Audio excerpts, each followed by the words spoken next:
So hello friend.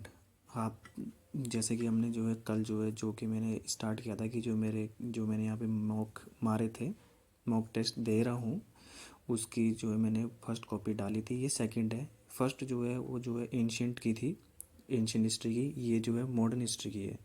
तो हम देखते हैं कि इसमें मेरे को जो है 200 में से 85 मार्क्स दिए हैं इन्होंने।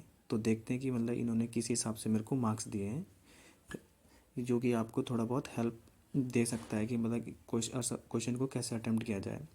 तो बेसिकली जो है उत्तराखंड में जो है जो पेपर में का सेक्शन वाइज ऐसा ऐसा डिवीज़न है कि जो है पहले सेक्शन आता है इसका 15 मार्क्स का, 15 क्वेश्चन का। उसमें एक क्वेश्चन 2 मार्क्स का होता है। फिर आते हैं 10 क्वेश्चन। 10 क्वेश्चन होते हैं आपके, जिसकी वर्ड लिमिट होती है 50। और उसमें जो है क्वेश्चन होते हैं 10। फिर जो है थर्ड आता है, उसमें होते हैं 7 क्वेश्चन। उसमें से आपको 5 करने होते हैं, जो कि उसको वर्ड लिमिट होती है 125 और 8 मार्क्स का होता है। फिर आता है आपका चौथा पार्ट, उसमें होते हैं 7 क्वेश्चन। उसमें से भी आपको 5 करने होते हैं, जो कि प्रत्येक जो है 16 नंबर का होता है। तो देखते हैं, स्टार्ट करते हैं। जो ये पहला क्वेश्चन है, इसमें इन्होंने दिया था कि जो प्रथम कर्नाटक युद्ध। तो इसमें जैसे मैंने लिखा है कि अंग्रेज़ों एवं फ्रांसीसियों के मध्य लड़ा गया था। और इसमें ध्यान देने की बात यह है कि ये लास पैरोस की संधि नहीं थी, ये ल- लास शापेल की संधि थी शायद। ये मेरा गलत हो गया था। हालांकि इन्होंने इसमें मेरे को 2 में से 1.5 नंबर दिया है, जो कि ठीक ठीक दिया है। फिर दूसरा है कि मराठा साम्राज्य के बारे में बताइए। तो इसमें इन्होंने 2 में से मेरे को 1 मार्क्स दिया है। आप इसको अटेम्प्ट करना चाहें तो अटेम्प्ट कर सकते हैं। फिर थर्ड था ये मालवाड़ी व्यवस्था जो है हॉल्ट मैकेंजी द्वारा स्टार्ट की गई थी। ये लिखा भी है यहाँ पे 1822 में दी थी। इसको मैंने लिख दिया था कि इतने इतने परसेंट पे थे। तो इन्होंने मेरे को 2 में से 1.5 मार्क्स दिए हैं, जो कि ठीक है। फिर जो है इसमें ये 3 कटिया सिस्टम था। 3 कटिया सिस्टम वाला क्वेश्चन आया, क्वेश्चन नंबर 4। ये मेरा थोड़ा गलत ये हो गया था कि मैंने बंगाल के किसानों से जबरन था, जबकि ये जो है बिहार में था। चंपारण जो है वो बिहार में हुआ था। ये मेरे उस टाइम माइंड में जो है था, लेकिन वो लिखने के क्रम में ये गलती प्राय मेरे से हो जाती है। फिर जो है पांचवा है कार्नवालिस कोड भी जो है इसमें मैंने लिख दिया था कि जो है, हाँ मेरे को थोड़ी डेट याद नहीं थी। अगर हाँ मैं थोड़ा डेट डाल देता तो शायद मेरे को डेट मिल जाता। इसमें मेरे को 1 नंबर दिया है इन्होंने। फिर अगला था रैयतवाड़ी व्यवस्था। तो रैयतवाड़ी व्यवस्था के बारे में मैंने लिखा है कि रैयत इसका क्या अर्थ होता है, आरंभ किसने की थी, कितने परसेंट क्षेत्र पे लिखा था, और किसानों को भूमि का मालिक बना दिया। तो इसमें 2 में से 1 दिया है, जो कि ठीक ठाक है। फिर अगला क्वेश्चन था 7वां, हुड का शिक्षा संबंधी डिस्पैच, मतलब हुड डिस्पैच की बात कर रहा है, आयोग की बात कर रहा है। तो ये इसको मैंने लिख दिया था कि इतने इतने में आया था। इससे भारतीय शिक्षा का मैग्ना कार्टा भी कहा जाता है। और यहाँ पे इन्होंने अपना इनपुट भी डाला है, इसने ब्रिटिश शासन की शिक्षा नीति को दिशा दी है। तो ये भी लिखा जा सकता है। फिर अगला था ब्रह्म समाज। इसमें भी मैं थोड़ा जो है मतलब कंफ्यूज हो गया था, क्योंकि ब्रह्म समाज जो है राजा राम मोहन राय द्वारा 1828 ईस्वी में स्टार्ट की गई थी। और इसलिए इन्होंने लिखा भी है कि प्रश्न को समझने का प्रयास करें। तो इसमें भी हालांकि इन्होंने मेरे को 1 नंबर दे दिया है, जो कि मैं मानता हूँ कि नहीं देना चाहिए था, क्योंकि ये गलत क्वेश्चन हो गया था। ये दूसरे दूसरे डायरेक्शन में चले गया था। फिर अगला है रामकृष्ण मिशन। हालांकि इसमें जो है कंटेंट ठीक था, लेकिन जो है रामकृष्ण मिशन की स्थापना मैंने रामकृष्ण परमहंस डाल दी थी, जो कि स्वामी विवेकानंद द्वारा की गई थी। इसमें भी मेरे को 1 नंबर दिया है इन्होंने। अगला प्रार्थना समाज, ये मैंने स्किप कर दिया था। हालांकि इसकी स्थापना दयानंद सरस्वती द्वारा की गई थी। इसको मैंने स्किप कर दिया था कि उस टाइम मेरे दिमाग में आ नहीं रहा था। फिर अगला जो है 11वां है लाला लाजपत राय। इनके बारे में थोड़ा लिखना था, तो इसमें मैंने लिख दिया। तो इसमें भी 1 नंबर मिला है, जो कि ठीक है। फिर अगस्त प्रस्ताव था। अगस्त प्रस्ताव क्या है? तो 20 वर्ड आप में आप इतना ही कंप्राइज कर सकते हो, जितना हो सकता है फ्लो डायग्राम के थ्रू समझाने की कोशिश करें तो आपको अच्छे मार्क्स मिल सकते हैं। फिर अगला है ये पूना पैक्ट जो है, ये पता ही है आपको कि जो है पृथक सांप्रदाय के लिए आया था। ये जो है अंग्रेजों की बांट करो, फूट डालो राज करो की नीति था। तो उसी में से एक था, जिसमें जो है फिर जो है महात्मा गांधी और बी आर अम्बेडकर के बीच में जो है समझौता हो गया था, उसे ही पूना पैक्ट कहा गया। फिर खेड़ा सत्याग्रह के बारे में मैंने लिख दिया था कि क्या कैसे था। फिर इसमें से मेरे को 1 नंबर दिया है, जो कि ठीक ठीक है। फिर है सविनय अवज्ञा आंदोलन। सवैज्ञ अवज्ञा आंदोलन भी जो है ये भी मैंने लिख दिया है कि क्या क्या है इसमें। इन्होंने अपने इनपुट भी डाले हैं, जैसे गांव गांव में नमक कानून तोड़ा, विदेशी कपड़ों को जलाया। हालांकि आप 20 वर्ड में इतना ही कंप्राइज कर सकते हो ऐसे, हालांकि हो तो पता नहीं कितना कितना था। फिर अगला सेक्शन आ गया है जो मैंने बोला था कि 10 मार्क्स का होता है और 50 वर्ड लिखना होता है, तो इसमें ठीक है। पहला क्वेश्चन इसमें था कि प्रथम स्वतंत्रता संग्राम के रूप में 1857 के विद्रोह का मूल्यांकन कीजिए। तो ये क्वेश्चन मेनली ये बताना चाह रहा है कि आप बताइए कि जो प्रथम स्वतंत्रता संग्राम जो है, मतलब जो ये स्वतंत्रता संग्राम था या ये केवल अलग था, क्योंकि इसमें विद्वानों में जो है मतभेद है कि ये स्वतंत्रता, कोई बोलता है इसके सिपाही म्यूटिनी थी, कोई बोलता है कि ये मतलब कोई अलग उसमें बोलता है। लेकिन जो भारत के, जैसे कि जवाहरलाल नेहरू ने भी जो बोला डिस्कवरी ऑफ इंडिया में, ये बोला था कि हालांकि ये क्या था, कि ये स्वतंत्र भारत का प्रथम स्वतंत्रता संग्राम था। और इसमें इन्होंने लिखा भी है कि डॉक्टर शिव प्रसाद ने कहा था ये स्वतंत्रता संग्राम था। फिर जो है 1773 के रेगुलेटिंग एक्ट के बारे में है कि प्रावधानों का वर्णन कीजिए, तो इसमें भी मैंने लिख दिया था। तो इसमें इन्होंने मेरे को 2.5 मार्क्स दिए, जो कि मैं सही मानता हूँ, क्योंकि अगर आपको आधे नंबर मिल रहे हैं तो काफ़ी बढ़िया है। फिर ये उत्तराखंड है, उत्तराखंड का क्वेश्चन आया कि उत्तराखंड के गोरखा शासन के बारे में लिखिए। तो उत्तराखंड के बारे में मैंने थोड़ा बहुत पढ़ा है, तो उसमें मैंने 50 वर्ड में इतना ही कंप्राइज हो सकता है, हालांकि थोड़ा बहुत और भी था, लेकिन इसमें स्पेस ही इतना है, तो मैंने इसको फ्लो चार्ट के थ्रू दिखाने की कोशिश की। इसमें मेरे को 2.5 मार्क्स मिले, जो कि ठीक ठीक है। फिर उत्तराखंड के गढ़वाल क्षेत्र, हालांकि इसमें मेरे को इन्होंने 2.5 मार्क्स दे दिए हैं। मैं यहाँ पे थोड़ा जो है मतलब ज़्यादा वाइड नहीं सोच पाया, थोड़ा एक ही डायरेक्शन में चले गया, फिर भी ठीक दिए इन्होंने अपना इसमें इनपुट भी डाला है। फिर जो है भारत में वामपंथी आंदोलन पर चर्चा कीजिए।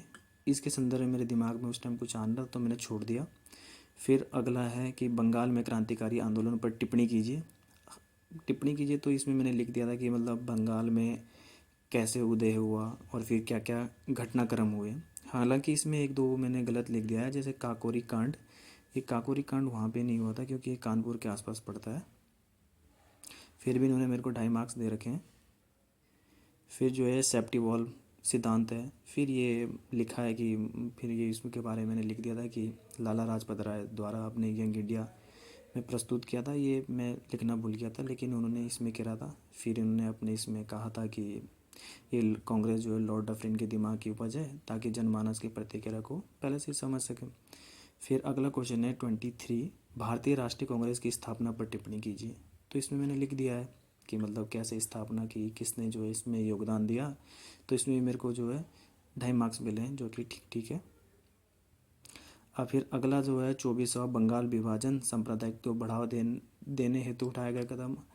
हाँ, इसमें जो है मतलब जो ब्रिटिशर द्वारा दिए जाते हैं, वो तो ये आर्ग्यूमेंट दिया जाता है कि बंगाल जो है बड़ा प्रोविंस है, तो इसको जो है प्रशासनिक दृष्टिकोण से इसको जो है दो इसमें बांटा जाना चाहिए। हालांकि मतलब उस टाइम जो है 1900 के आरंभ में जो है वहाँ पे जो है काफ़ी ज़्यादा चेतना विकसित हो गई थी राष्ट्रीय आंदोलन को लेके। तो इसलिए जो है उन्होंने क्या करा, अंग्रेज़ों ने अपनी फूट डालो राज करो की नीति के तहत बंगाल का जो है सांप्रदायिक आधार पर जो है विभाजन करना उचित समझा, जिसका उन्हें लाभ भी मिला। हालांकि यहाँ पे जो है आंदोलन इतना बड़ा, बाकी इनको जो है वापस लेना पड़ा था। 1911 में फिर बंगाल का जो है विभाजन को रोक दिया गया था और पुनः एक ही बंगाल बना दिया गया था। फिर जो है 25वां है कि 19वीं सदी में स्त्री शिक्षा हेतु उठाए गए प्रयास। तो इसमें मैंने लिख दिया था 2 पॉइंट, इसमें भी मेरे को 2.5 नंबर मिले, जो कि मानता हूँ मैं ठीक है। हालांकि इसमें थोड़ा इनपुट की कमी थी। फिर जो है अगला सेक्शन आ गया है, जो कि 125 वर्ड के लिए है, और इसमें 7 में से हमें 5 करने हैं। तो फिर जो है कि जैसे कि इसमें क्वेश्चन है कि 18वीं सदी में भारत की विभिन्न क्षेत्रीय शक्तियों की प्रकृति का उदाहरण सहित वर्णन कीजिए। ये पिछले उसमें भी क्वेश्चन आया था, जिसमें मैंने आपको बताया था कि मतलब कैसे कैसे था, कि जब मैंने बताया कि जो केंद्रीय सत्ता का विघटन हो गया था, तो उसमें फिर जो है उत्तराधिकारी राज्य थे, नवीन राज्य थे, और जो उनके जो मतलब मुग़ल साम्राज्य के विरुद्ध खड़े हुए थे तो इसके बारे में मैं पहले ही बता चुका हूँ आपको। तो इसमें मेरे को 8 में से 4 मिले हैं, जो कि बढ़िया है। आप इसको जो है क्वेश्चन को अटेंड भी कर सकते हो, मतलब वीडियो रोक के क्वेश्चन नोट कर लिया, अटेंड कर लिया, फिर अपना क्वेश्चन चेक कर लिया। फिर जैसे अगला है कि इसमें जो है इन्होंने बोला है कि अंग्रेजी साम्राज्य की विस्तारवादी नीति पर विवरणात्मक टिप्पणी लिखिए। तो ठीक है, इसको भी आप लिख सकते हो। तो मैंने लिख दिया था। बेसिकली इसमें जो है 3 भागों में बांटते हैं, जो अंग्रेज़ों की जो जैसे रिंग फेंस की नीति आती है, जो कि वॉरेन हेस्टिंग के द्वारा अपनाई गई थी, क्योंकि स्टार्टिंग में वो इस्टेब्लिश हो रहे थे वहाँ पे बंगाल में, तो वो नहीं चाहते थे किसी कॉन्फ्लिक्ट में पड़ के अपने जो जो उन्होंने वहाँ पे कब्जा किया है उसको वो लूज़ कर दें।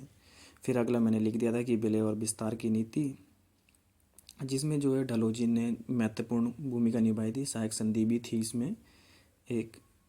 तो फिर इसमें मैंने लिख दिया है जैसे कि हस्तक्षेप की नीति भी थी। फिर क्योंकि जब वो स्वतंत्रता संग्राम हुआ था 1857 का, उसके बाद से जो है कंपनी का शासन समाप्त करके डायरेक्ट जो इनके अधीन थी, जो ब्रिटिश कंपनी के अधीन जो क्षेत्र था, वो डायरेक्ट जो है ब्रिटिश महारानी, वो अंग्रेजी महारानी, जो ब्रिटेन के महारानी थे, उनके अधीन चली गई थी।